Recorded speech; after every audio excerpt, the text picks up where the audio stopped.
देखिए, ऐसा है कि WHO विश्व स्वास्थ्य संगठन के डेफिनेशन के अनुसार हेल्दी किसको कहते हैं? हेल्दी होना चाहिए physical, mental, social wellbeing. So this is the definition. Physically आप अगर ठीक है, मेंटली बीमार तो एंड फिजिकली मेंटली ठीक है, तो सोशली अगर आपको कोई प्रॉब्लम है तो भी नहीं है। So definition world health organization ने दिया है physical, mental, social wellbeing. This is very important.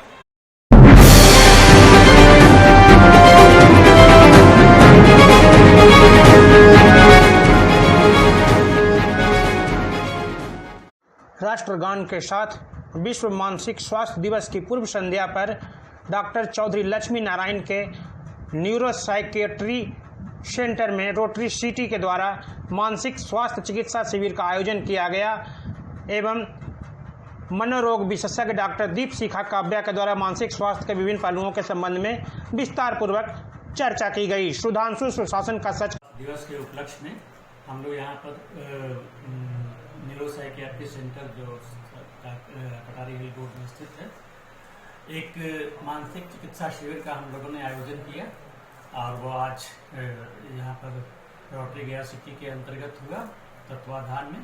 और इस शिविर के पहले हम लोगों ने एक लोगों में जागरूकता फैलाने के संबंधित जानकारियाँ भी प्रदान की और इसके बाद अभी मरीजों का इलाज किया जाएगा और जितने सारे निबंधित हैं सब लोगों का इलाज किया जाएगा। कितने मरीजों का इलाज? उम्मीद तो है कि 100-150 के लगभग मरीज हो जाएंगे, जो भी आएंगे सारे का। मानसिक स्वास्थ्य के लिए क्या मानसिक स्वास्थ्य के लिए क्या करना चाहिए, मतलब वो ये चाहिए कि हम लोग ध्यान रखें मानसिक स्वास्थ्य का। ये समझना चाहिए क्योंकि किस तरह की मानसिक बीमारियां होती हैं आजकल के आधुनिक जीवन में। इस तरह से काफ़ी कुछ मानसिक परेशानियां होने लगती हैं जिसकी वजह से ऐसा होता है एंजाइटी और डिप्रेशन वगैरह का होना बहुत सामान्य बात हो जाता है और इस तरह से उसका इलाज होता है। एक खास एज में लोगों को भूलने की आदत सी हो जाती है, उसे मानसिक बीमारी कहा जाए या मतलब नेचुरल चीज है, जैसे आफ्टर 50 वो उसे डिप्रेशन कहते हैं जी।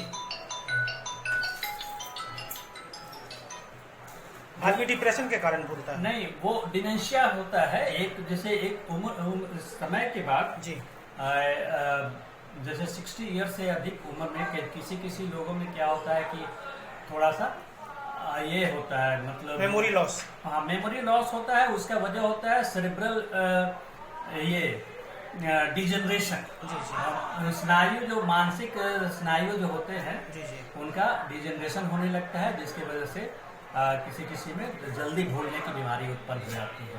तो उसको अल्जाइमर्स डिजीज बोलते हैं हम लोग। अच्छा। अल्जाइमर्स डिजीज का भी इलाज काफी हद तक संभव है जी जी। ऐसा अच्छा, हेडेक का वजह क्या होता है? जो हेडेक में बहुत सारे वजह, माइग्रेन एक कॉमन हेडेक होता है, टेंशन हेडेक होते हैं, तनाव की वजह से हो सकता है, या बहुत एक अनकॉमन है क्लस्टर हेडेक जी। इसके अलावा फिर सेकेंडरी हेडेक, जैसे हेडेक की किसी दूसरे वजह से, जैसे कोई और बीमारी है, साइनस है या कुछ है उसके वजह से बीमारी, इस तरह से इलाज ऐसे है। के लिए मानसिक स्वास्थ्य को एक प्राथमिक दर्जा देना या सबसे ऊपर प्राथमिकता देना। मानसिक स्वास्थ्य हमारे लिए बहुत महत्वपूर्ण है। जितना महत्वपूर्ण हमारे लिए फिजिकल इलनेस है, जितना शारीरिक स्वास्थ्य हमारे लिए जरूरी है, उतना ही जरूरी हमारे लिए मानसिक स्वास्थ्य है और कभी कभी तो उससे भी कहीं ज्यादा महत्वपूर्ण है। मानसिक स्वास्थ्य को लेकर कई बार कई सारे स्टिग्मास होते हैं, लोग इसके बारे में बात नहीं करते हैं। लेकिन सबसे ज्यादा मानसिक स्वास्थ्य के लिए सबसे ज्यादा बात करने की जरूरत है अपने परिवार से, अपने आसपास से, अपने दोस्तों से, अपने सर्किल में या अपने समाज में, कि मानसिक स्वास्थ्य अगर कोई भी इंसान मानसिक रोग से ग्रसित है तो उसमें क्या क्या सिम्टम्स हो सकते हैं और किस परिस्थिति में उसे प्रोफेशनल हेल्प लेनी चाहिए। मानसिक स्वास्थ्य कई तरह के हो सकते हैं, जैसे मानसिक अवसाद, जिसे हम लोग कॉमन लैंग्वेज में डिप्रेशन के रूप में जानते हैं, स्किज़ोफ्रेनिया हो सकता है, बाइपोलर हो सकता है, ओसीडी हो सकता है। और आजकल इन बीमारियों के बारे में जानना बहुत ही आसान है, क्योंकि आजकल हमें हर चीज़ का गूगल बाबा, गूगल डॉक्टर तो ज़्यादा फेमस है।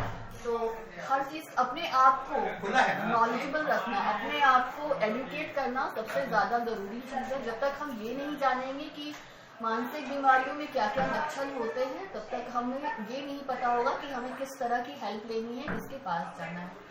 तो मैं यही कहना चाहूँगी कि मानसिक रोगों के बारे में, मानसिक रोगों के लक्षणों के बारे में अपने आसपास बातें करें, जितनी ज़्यादा से ज़्यादा बातें कर सकते हैं उतनी बातें करें। जैसे आप अपने फिजिकल सिम्टम्स के बारे में बात करते हैं, जैसे सर्दी, खांसी, जुकाम के बारे में बात करते हैं, उसी तरह से मानसिक रोगों के लक्षण के बारे में भी बात करें। Thank you. महिलाओं में भी मानसिक बीमारी का कुछ अलग वजह हो सकता है, मेंस वगैरह इरेगुलर होना, नहीं होना? महिलाओं में होता है, मेंस या हार्मोनल इम्बैलेंस के कारण भी होता है, और बहुत बार जो हमारी जो सामाजिक बनावट है उसके कारण भी महिलाओं में ऐसा भी पाया जाता है कि ज्यादा मानसिक अवसाद के जो लक्षण है वो ज्यादा होते हैं। इवन साइंटिफिकली भी जो होता है बाइपोलर डिसऑर्डर पुरुषों में ज्यादा होता है, और जो अवसाद होते हैं, जो डिप्रेशन होता है, वो महिलाओं में ज्यादा होता है। तो उसका एक हार्मोनल साइंटिफिक रीजन है। लेकिन अगर हम लोग साइंटिफिक रीजन को छोड़ भी दें, तो जो हमारी सामाजिक व्यवस्था है, जो सामाजिक बनावट है, तो महिलाओं को अपने जीवन काल में भी काफी परिस्थितियों का सामना करना पड़ता है। Child birth is a stressor, is a big stressor. Child birth, marriage, everything is a big stressor for women. तो हाँ, मैं ये कहना चाहूँगी कि जो भी मानसिक रोग होते हैं, हमारे पास भी जो मरीज होते हैं उसमें 50 या 60-70% महिलाएं ही होती हैं। कोविड के बाद क्या बढ़ा है क्या? कोविड के बाद एक अच्छी बात ये हुई है कि लोग सजग हुए हैं, लोग जो हैं वो अवेयर हुए हैं कि मानसिक रोग, अपने मेंटल हेल्थ को कैसे अच्छा रखना है, अपने फिजिकल हेल्थ को कैसे अच्छा रखना है। उनको अपने जो परिवार के साथ जो लगाव है वो थोड़ा बढ़ा है। लोग अपने परिवार को, अपना जो स्पेशल मी टाइम होता है, उसको ज़्यादा प्राथमिकता दे रहे हैं। कोविड के टाइम में ये थोड़ा मानसिक जो लक्षण थे, मानसिक रोग थे, वो ज़्यादा बढ़े हैं। बट पोस्ट कोविड अभी ये जो है, ये काफ़ी ज़्यादा इसमें एक तरह से पॉजिटिव चेंज दिख रहा है कि लोग अपने बारे में, अपने आसपास से बात कर रहे हैं, फ्रेंड से बात कर रहे हैं, लोग एक दूसरे के लिए केयर कर रहे हैं, दूसरे से बात कर रहे हैं। इसी तरह खबरों में अपडेट रहने के लिए हमारे YouTube चैनल सुशासन का सर्च को लाइक और सब्सक्राइब करें, और अपडेट पाने के लिए बेल बटन जरूर दबाएं।